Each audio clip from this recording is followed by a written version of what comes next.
Hello students, welcome to our YouTube channel.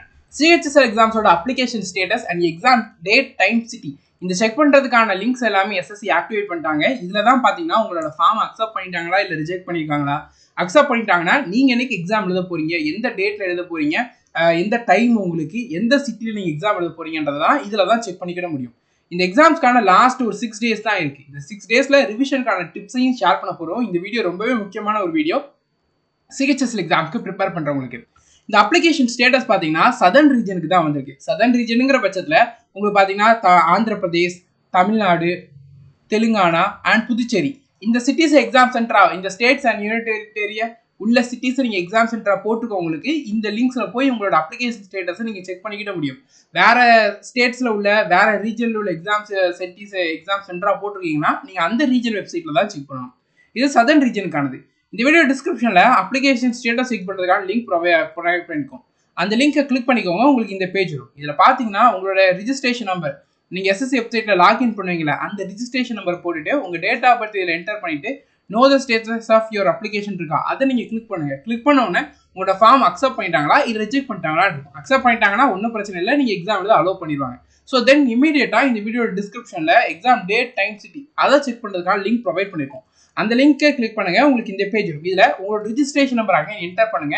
Enter பண்ணதுக்கு அப்புறமா date of birth enter பண்ணுங்க. Enter பண்ணதுக்கு அப்புறமா இதை கிளிக் பண்ணுங்க. உங்களுடைய ரோல் நம்பர் என்ன, நீங்க என்னைக்கு எக்ஸாம் டைம் என்ன, எந்த டேட்ல எக்ஸாம் எழுத போறீங்க, என்ன ஷிஃப்ட்ல நீங்க எக்ஸாம் எழுத போறீங்க, எந்த பிளேஸ்ல எக்ஸாம் எழுத போறீங்கன்றது வந்துடும். ஓகேவா? இதுல ரொம்ப இம்பார்ட்டன்ட், நீங்க ரோல் நம்பரை தனியா ஒரு டைரியில நோட் பண்ணி வச்சுக்கோங்க. ஏன்னா இந்த ரோல் நம்பர் வச்சுதான் ஆன்சர் கீ ரிலீஸ் பண்ணதுக்கு அப்புறமா உங்களுடைய ஆன்சர் கீயை டவுன்லோட் பண்ணிக்கிட முடியும். அடுத்தது இந்த எக்ஸாம் டேட்டை யாரால செக் பண்ண முடியும்னா யாரோடைய ஃபார்ம்ல அக்செப்ட் பண்ணியிருக்காங்களோ அவங்களால மட்டும்தான் இந்த exam roll number, date, time, சிட்டிலாம் செக் பண்ண முடியும். அடுத்தது எக்ஸாமோடைய பிளேஸ் பார்த்தீங்கன்னா வெறுமனே உங்களுக்கு எந்த பிளேஸ்ன்னு மட்டும்தான் இருக்கும். அதாவது சென்னை, திருச்சி, மதுரை, கோயம்புத்தூர் இந்த மாதிரி வெறும் சிட்டி மட்டும்தான் இருக்கும். எந்த எக்ஸாம் சென்டரில் நீங்கள் எக்ஸாம் எழுத போறீங்கன்றது உங்களுக்கு அட்மிட் கார்டில் தான் இருக்கும். அட்மிட் கார்டு எப்போ வரும்ன்றது டவுட் நிறைய பேருக்கு இருக்கும். எக்ஸாம் பார்த்தீங்கன்னா ஜூலை 1 ஸ்டார்ட் ஆகி ஜூலை 11 வரைக்கும் எக்ஸாம்ஸ் வந்து கண்டக்ட் பண்ண போகிறாங்க SSC.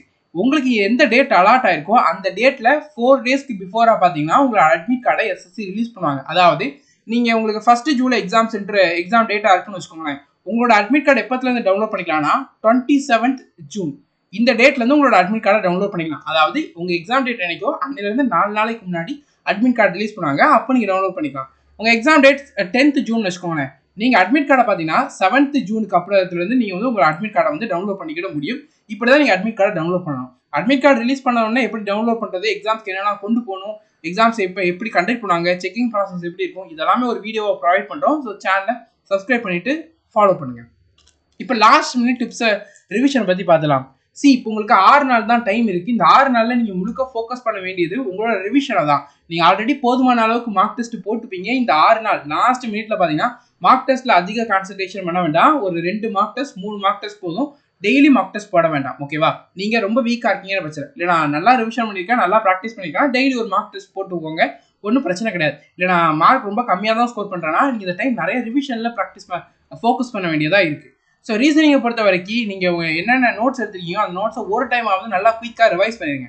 அதுக்கப்புறமா நீங்கள் இது வரைக்கும் போட்ட எல்லா மார்க் டெஸ்ட்டில் இருக்கக்கூடிய அன்அட்டெம்ப்ட் கொஷின் இருக்கும் தெரியுமா, அந்த அன்அட்டெம்ப்ட் கொஷின்ஸை நீங்கள் அட்டன் பண்ணாததுக்கு மெயின் ரீசன் அதற்கான சால்விங் பேட்டர்ன் பார்த்தீங்கன்னா புதுசாக இருக்கும். Solving new pattern.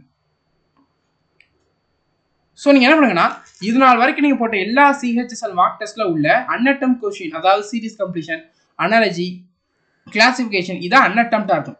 அந்த அன்அட்டெம்ப்ட் சாப்டர்ல உள்ள கொஷின்ஸை எப்படி சால்வ் பண்ணுங்க அந்த பேட்டர்ன் நல்லா நோட் பண்ணி வச்சுக்கோங்க. ஸ்கொயரு, கியூபை நல்லா படிச்சு வச்சுக்கோங்க. இது ரொம்பவே ஹெல்ப்ஃபுல்லானதாக இருக்கும் சீரிஸ் கம்ப்ளீஷன் கொஷின், அனாலஜி கொஷின்ஸை சால்வ் பண்ணுறதுக்கு. இது ரீசனுக்கு நீங்கள் ரிவிஷனுக்கு இதை பண்ணால் போதும். மேக்ஸை பொறுத்த வரைக்கும் நீங்கள் கட்டாயமாக இந்த இருக்கக்கூடிய ரிமைனிங் டைமில் மினிமம் ஒரு டைமு, மேக்ஸிமம் 2 டைம் உங்களுடைய கம்ப்ளீட் நோட்ஸை நல்லா ரிவைஸ் பண்ணிடுங்க. சாதாரண ஃபார்முலாவாக இருந்தாலும் சரி, சிம்பிளான ஒரு டைப்பாக இருந்தாலும் சரி, எல்லா டைப்பையும் ஒரு டைம் பார்த்துடுங்க, ஒரு டைம் நல்லா ரிவைஸ் பண்ணிடுங்க. ஃபார்முலா பார்த்தீங்கன்னா தனியாக ஒரு நோட் போட்டுக்கோங்க. அந்த ஃபார்முலாவை எக்ஸாம்ஸ்க்கு போகிறதுக்கு முன்னாடி நல்லா ரிவைஸ் பண்ணிக்கோங்க. ஏன்னா இந்த ஃபார்முலா எங்கெல்லாம் ஹெல்ப்ஃபுல்லாக இருக்குன்னா மென்சுரேஷன், ஜியாமெட்ரி, இந்த 2 டாப்பிக்கு, அடுத்து algebra and most important trigonometry. இந்த 4 டாப்பிக்கில் ஃபார்முலா அண்ட் கான்செப்ட்டுங்கிறது ரொம்ப ரொம்ப இம்பார்ட்டன்ட். இதுக்கு ஒரு தனியாக இப்போ உட்காந்து காப்பி பண்ணி அந்த ஃபார்முலாஸ் அண்ட் கான்செப்டை காப்பி பண்ணி ரெகுலராக ரிவைஸ் பண்ணுங்க. ஏன்னா இந்த 4 டாப்பிக்ல இருந்து குறைஞ்சது 7 கொஷின் 8 கொஷின் உங்களோட எக்ஸாம்ஸில் கேட்பாங்க.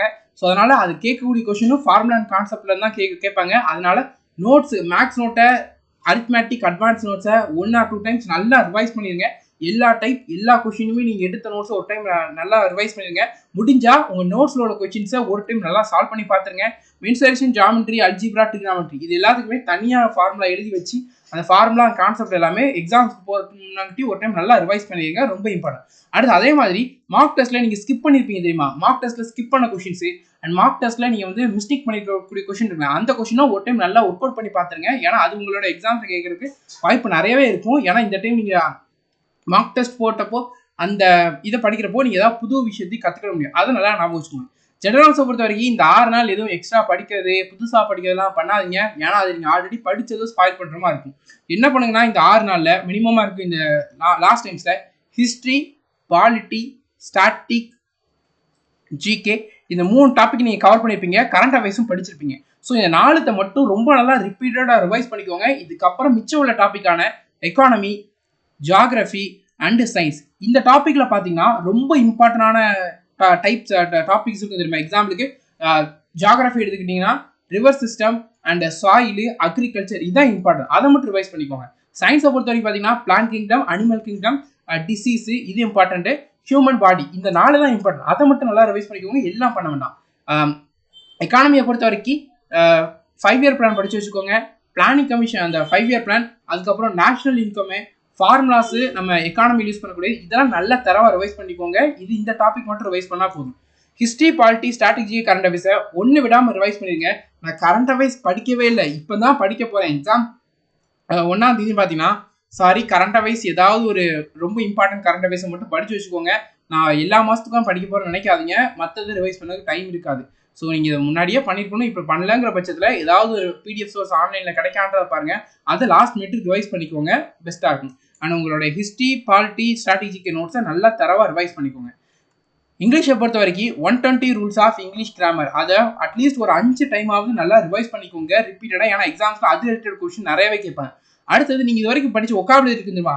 உங்களுடைய ப்ரிப்பரேஷனோட ஸ்டார்டிங்லேருந்து நீங்கள் படிச்சிருப்பீங்க தெரியுமா ஒக்காபுலரி? அந்த ஒக்காபுலரி எல்லாத்தையுமே 1 or 2 டைம்ஸ் நல்லா ரிவைஸ் பண்ணிடுங்க. அதுக்கப்புறமா லேட்டஸ்ட் எக்ஸாம்ஸில் நடந்த PQRS அண்ட் க்ளோஸ் டெஸ்ட் இந்த 2 சாப்டரில் போய்ட்டு எல்லா கொஸ்டினுமே நல்லா ஒர்க் அவுட் பண்ணி பார்த்துருங்க. நிச்சயமாக உங்களோட எக்ஸாம்ஸில் அது ரொம்பவே ஹெல்ப்ஃபுல்லாக இருக்கும். அது லாஸ்ட் அண்ட் ஃபைனலான ஒன்று SSC JEE எக்ஸாம் பார்த்தீங்கன்னா இப்போ தான் ரீசெண்டாக முடிச்சு. அந்த எக்ஸாமோட கொஸ்டின் பேப்பர் பார்த்தீங்கன்னா இந்த வீடியோட டிஸ்கிரிப்ஷனில் ப்ரொவைட் பண்ணுறோம். அதில் கேட்டிருக்கக்கூடிய எல்லா ஜென்ரல் அவேர்னஸ் கொஸ்டினுமே ரொம்ப நல்லா படிச்சு வச்சுருங்க. ஏன்னா அதுலேருந்து 1 or 2 கொஸ்டின் நிச்சயமாக உங்கள் எக்ஸாம்ஸில் கேட்பாங்க. ஏன்னா ரீசெண்டாக இந்த முடிஞ்ச எக்ஸாமுங்கிறனால அதில் இருக்கக்கூடிய கொஸ்டின் கட்டாயமாக ரிப்பீட் ஆகும். இது ப்ரீவியஸாக ரீசெண்டாக 2023 நடந்திருக்கு. அதனால JEE பேப்பரில் உள்ள எல்லா ஜென்ரல் கொஸ்டினுமே நல்லா படிச்சுங்க. 1 or 2 கொஸ்டின் நிச்சயமாக உங்கள் பேப்பரில் நீங்கள் எக்ஸ்பெக்ட் பண்ணலாம். ஓகேவா? ஐ ஹோப் இந்த ரிவிஷன் டிப்ஸ் உங்களுக்கு யூஸ்ஃபுல்லாக இருந்திருக்கு நம்புகிறோம். அட்மிட் கார்டு இன்னும் கொஞ்சம் நாள் ரிலீஸ் பண்ணதுக்கு அப்புறமா எக்ஸாம்ஸ்க்கு என்ன கொண்டு போகணுங்கிற அது ரிலேட்டடான எக்ஸாம் எப்படி அப்ரோச் பண்ணுங்கிற டீட்டெயில்ஸ் எல்லாமே அதில் நம்ம ஷேர் பண்ணுறோம். ஓகேவா? இமீடியட்டாக உங்களோட application status and exam date check பண்ணிருங்க. உங்களோட எக்ஸாம் டேட் என்னைக்குன்றதை கட்டாயமாக கமெண்ட் செக்ஷனில் சொல்லுங்கள். Thank you students and all the best.